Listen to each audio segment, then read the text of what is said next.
जय Hind everyone. एफकेट 2 2024 examination 9th 10th और 11th of अगस्त को कंडक्ट होने वाला है और दो शिफ्ट्स में एग्जाम कंडक्ट कराया जाएगा।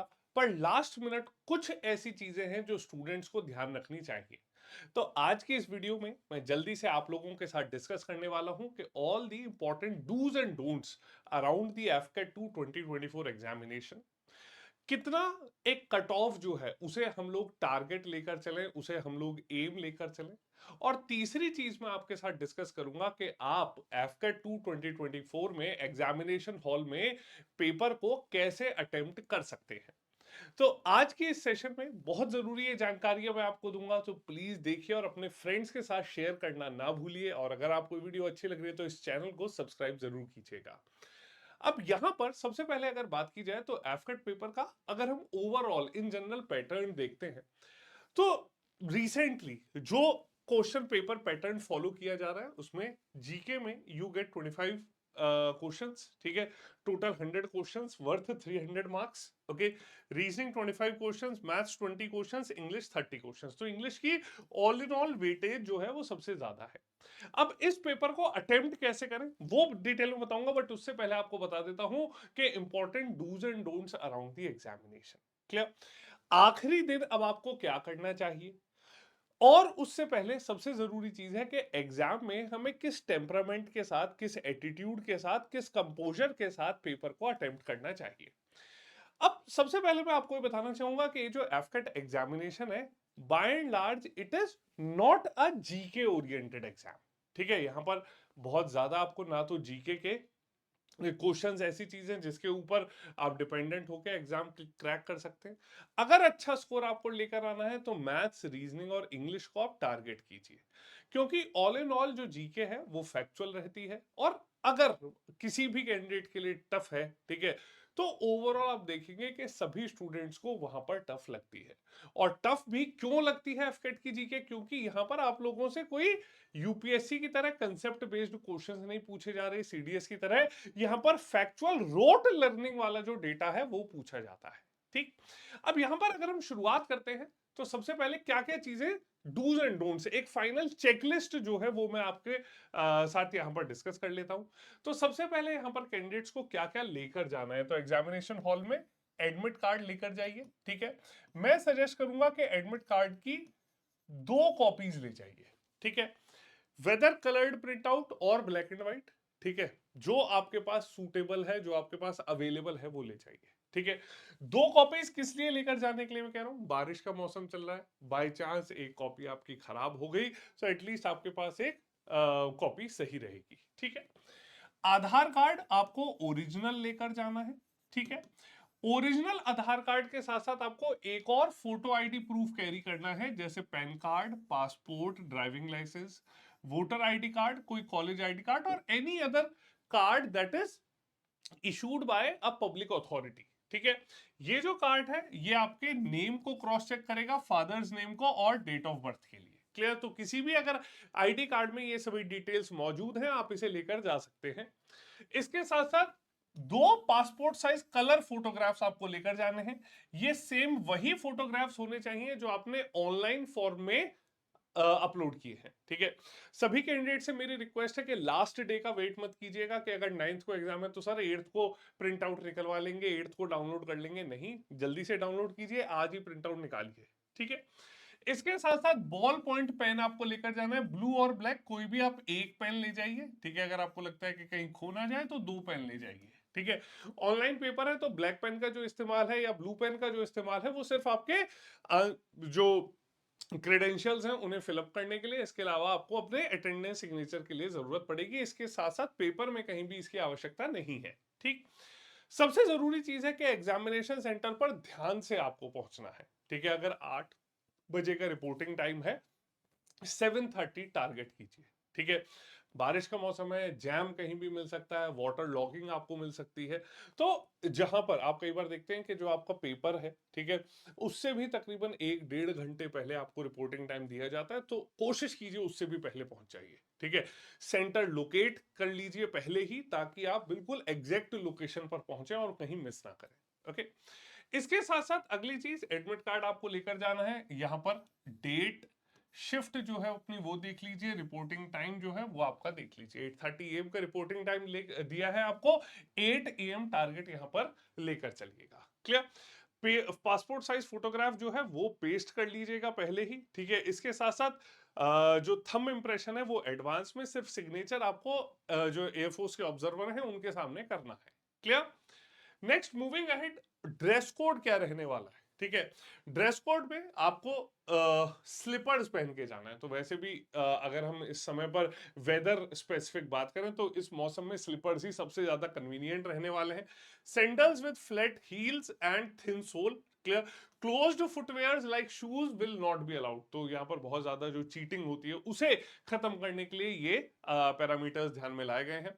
Clothing with large buttons are not permitted. Okay, those who wear specific attire for religious purposes will be required to undergo mandatory frisking. Clear। तो किसी भी प्रकार से जो आप ये देखते हैं कि कैंडिडेट्स हैं वो स्कार्फ पहनते हैं रिलीजियस अटायर के तौर पर, तो आप थोड़ा सा और जल्दी पहुंचिए ताकि चेकिंग में किसी भी प्रकार से आपका टाइम वेस्ट ना हो, ठीक है।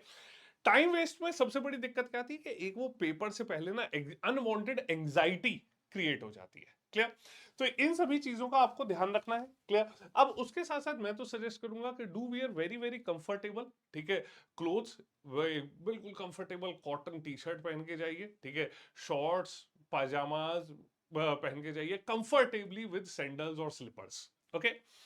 अब आगे अगर बढ़ते हैं तो यहां पर नेक्स्ट चीज आती है कि और क्या पर्सनल आइटम्स, तो please do carry your hand sanitiser, water bottle. Clear. इसके साथ साथ मैं आप सभी को सजेस्ट करूंगा कि do carry a raincoat, okay, and also a small towel in your bag, ठीक है। अपने बैग में रेनकोट और टॉवल जरूर कैरी करें। इसके साथ साथ umbrella is a must, okay. तो ये बिल्कुल चीजें आपको मिस नहीं करनी है, एग्जामिनेशन सेंटर एग्जाम में जाने से पहले इनका ध्यान रखना है, ठीक है। अब इसके साथ साथ अब देखते हैं कि पेपर को कैसे अटेम्प्ट किया जा सकता है। अब यहां पर एफकेट का जो पेपर है वहां पर जीके के 25 क्वेश्चन, ठीक है, reasoning 25, okay, English 30 and maths 20 questions. Clear.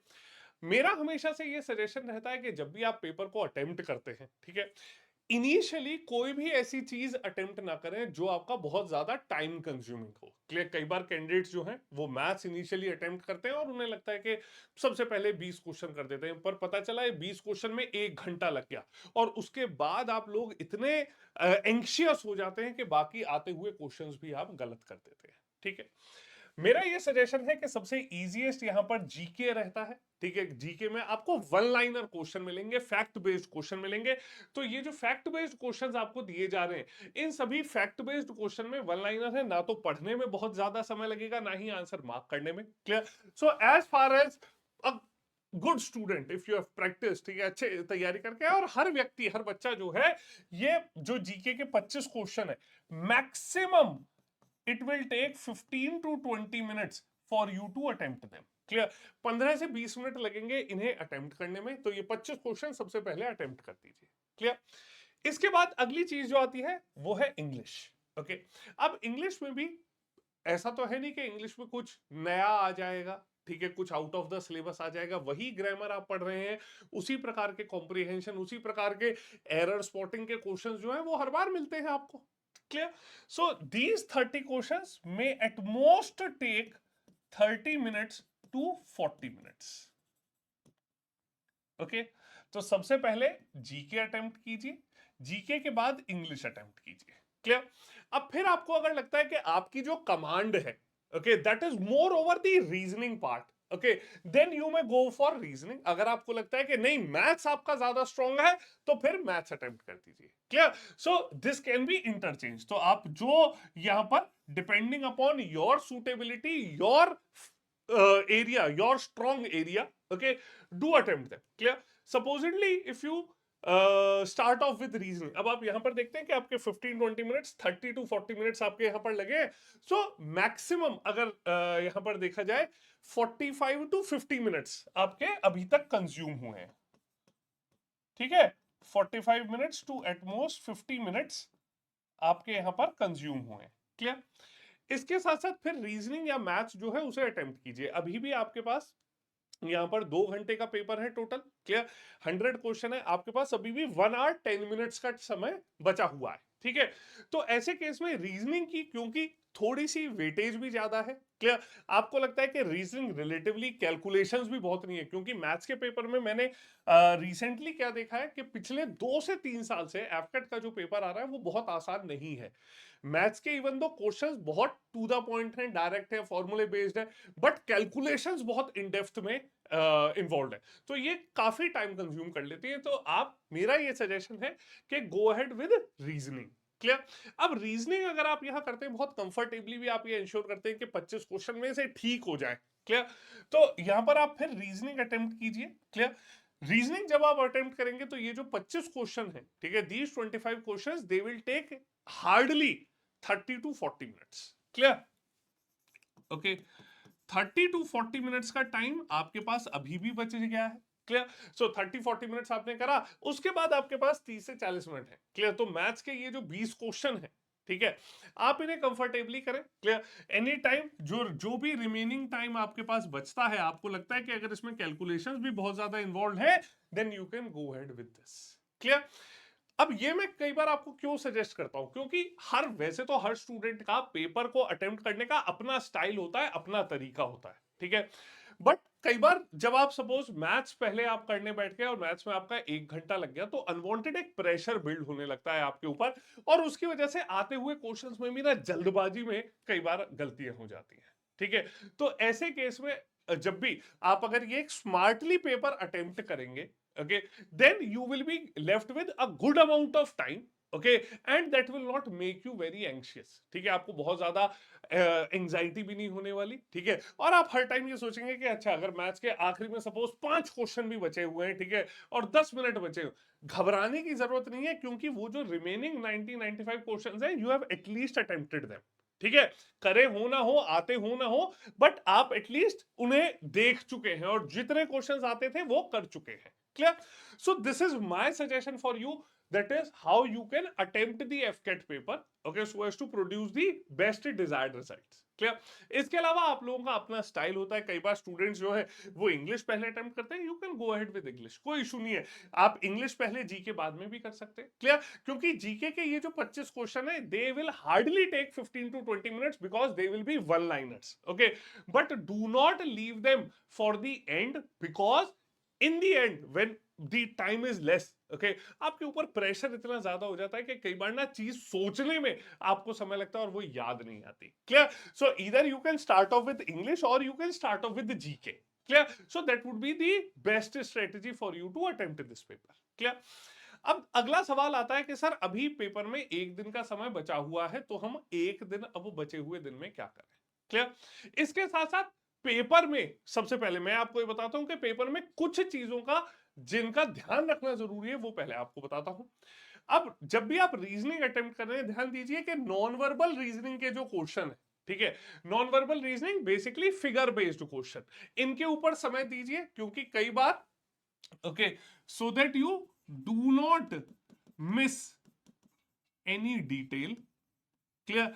कई बार आप लोग जो है नॉन वर्बल रीजनिंग के क्वेश्चंस को ध्यान से नहीं देखते, ध्यान से जरूर देखिएगा, ताकि कोई भी माइन्यूट डिटेल आप लोगों की मिस ना हो। इसके साथ साथ ये non verbal reasoning time consuming होती है, क्लियर। तो इस पर फोकस कीजिएगा। रीजनिंग जो वर्बल क्वेश्चन है वो एकदम क्लिक कर जाते हैं, क्लियर, बट नॉन वर्बल थोड़ा सा टाइम कंज्यूमिंग है, ऑब्जर्वेशन ज्यादा अच्छी होनी चाहिए, तो ध्यान से देखिएगा प्लीज, क्लियर। इसके साथ साथ मैथ्स में you have to minimise this time of calculation, clear.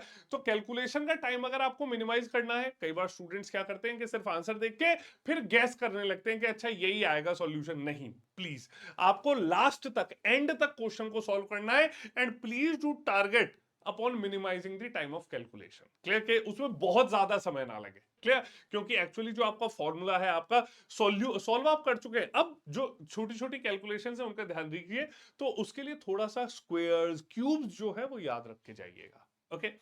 Next, English में अटेम्प्ट ऑल, ये मैं आपको सजेस्ट करूंगा कि इंग्लिश जो है पूरी अटेम्प्ट कीजिए। अगर आपको लगता है कि वोकैब का पोर्शन बहुत ज्यादा टफ है, ठीक है, in that situation you can leave vocab portion, but I am suggesting you, this is my advice, that you attempt the entire English part. Okay, because this is very high scoring. Okay, GK में बस ध्यान रखना है कि कोई gas work नहीं करना है। क्लियर? जीके के जो क्वेश्चंस आते हैं वो बहुत ब्लैक एंड व्हाइट आते हैं, ठीक है, कुछ भी ग्रेइश नहीं है, कोई कंसेप्चुअल नहीं है, कोई स्टेटमेंट बेस्ड नहीं आ रहा। तो यहां पर इधर यू नो इट और you do not know it. Okay, so please do not go head with blind gases. कई बार आपको लगता है अरे नहीं ये तो आता है, जो मन एक गैस वर्क ध्यान आ रहा है उसे कर देते हैं मार्क। सो ये गलती मत कीजिएगा। क्लियर? अगली चीज, what you should do today और टुमारो। ठीक है, क्लियर? तो आज और कल आपको क्या करना चाहिए? ठीक है, मैथ्स के फॉर्मूलेज को अच्छे से रिवाइज कीजिए। ठीक है, रीजनिंग के जो कुछ बेसिक फॉर्मूलाज हैं, कुछ बेसिक जो टेक्निक्स हैं, उन्हें ध्यान दीजिए। स्टैटिक जीके को आप रिवाइज कीजिए। क्लियर? ध्यान रखना कि पेपर में बहुत ज्यादा करंट अफेयर नहीं आती। ठीक है, हार्डली अ क्वेश्चन और 2 और 3। ठीक है, सिमिलरली साइंस के भी 1-2 क्वेश्चन आपको मिलेंगे। मेजर जो जीके में आता है that is static GK. Clear? Static GK, current के भी जो क्वेश्चन है they are around static GK. Clear? And the most important part is rest. Okay, so do rest a lot. Okay, आप जितने एक अच्छे कंपोज्ड स्टेट ऑफ माइंड से paper देंगे, उतना पेपर आप अच्छा अटेम्प्ट करेंगे। क्लियर? हैफिजर्डली ये सोचने की जरूरत नहीं है कि अरे ये रह गया, ये पढ़ लेता हूं, अरे एक वो पीडीएफ है दोस्त के पास, अरे ये भी डाउनलोड करके पढ़ लेते हैं, ये ऐसा नहीं करना। क्लियर? जो पढ़ा है बहुत अच्छा है, अभी कुछ इन ये चीजें हैं जिनके ऊपर आप ध्यान दे सकते हैं। Clear? And from my side all the very best to every one of you. Okay, किसी भी तरीके से आप लोगों को यहां पर जो है घबराना नहीं है। Okay, we are always there for you for every sort of guidance. Clear? So all the very best to every one of you for your upcoming AFCAT 2 2024 examination. ठीक, इसके साथ साथ जो स्टूडेंट्स हैं, ठीक है, जिनका एग्जाम 9th को फर्स्ट शिफ्ट में नहीं है, क्लियर, तो ऐसे कैंडिडेट जिनका 9th को सेकंड शिफ्ट में है, या 10th को या 11th को एग्जाम है, ऐसे सभी स्टूडेंट्स की थोड़ी बहुत हेल्प करने के लिए, ठीक है, मैं आपके लिए, मैं और आकाश सर आपके लिए एग्जाम का प्रॉपर एनालिसिस लेकर आएंगे। ठीक है, so after first shift we will come ahead with the memory based questions that have been told to us by other candidates. Clear? और ऐसा ही साइमल्टेनियसली सेकंड और थर्ड डे के लिए भी हम लोग करेंगे। Clear? So please do attend all of these sessions. ठीक है, इसके साथ साथ जो टेलीग्राम चैनल्स हैं या व्हाट्सएप ग्रुप्स हैं, उन्हें ज्वाइन करने का लिंक इस वीडियो के डिस्क्रिप्शन में और वीडियो के फर्स्ट कमेंट में पिंड भी है। ठीक है, सो आप प्लीज हमारे साथ जुड़िएगा। Okay, all the very best for your examination and I know every one of you have that capability to wear the blue uniform. Okay, so will see you all in the next session. जय हिंद।